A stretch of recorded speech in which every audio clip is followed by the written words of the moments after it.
So ayun, shoutout mga paps. Naglinis tayo ngayon ng makina ng aking rider dito sa may ah, sprocket niya. So ginamitan ko siya ng degreaser. So ito yung ginamit kong degreaser. Purong degreaser yan mga idol, walang halong tubig kaya mabilis matanggal yung langis niya na bubuo. So sa loob ng 4 na taon, ngayon ko lang siya nabuksan. So kaya ko nga pala siya binuksan mga paps kasi kumalas yung kadena ko. Tapos kinumagahan may tumagas na langis. So inisip ko na baka may crack yung nasa loob niya. So ayan, kaya nilinis ko. So wala naman siyang crack. Ayan, dyan siya kumalas. Yan. Tapos nabalon-bon siya dyan sa may shafting ko. May shafting gear na yan. Yan. So kaya nilinis ko siya.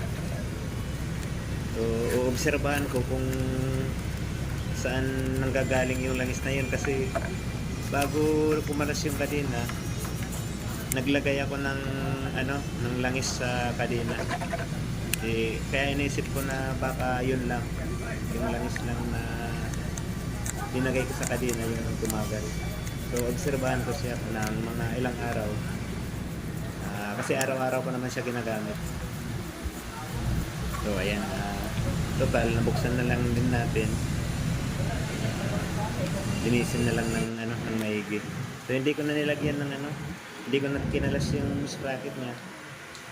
Kasi may balak naman ako na palitan ko na ng sprocket yung maliit saka yung malaki. Saka yung kadena na rin kasi medyo matulis na siya.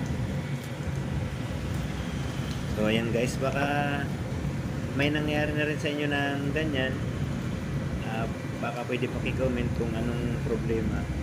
So siguro sa ngayon oobserbahan ko muna siya. Yan, dyan siya banda tumagas sa ilalim niya. Nagbabasa siya dyan. So sana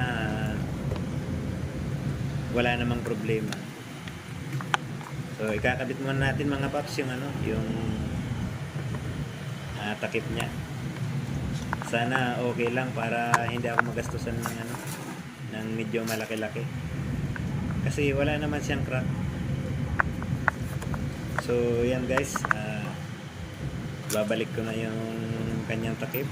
Paki-comment na lang mga idol kung anong problema. Baka naranasan nyo na rin yung ganyan. So yan guys, maraming salamat sa panonood. Siguro kung sakaling may tumagas, so iba-vlog ko na lang ulit. Papakita ko sa inyo kung anong problema talaga. Guys, maraming salamat po sa inyong lahat sa panonood.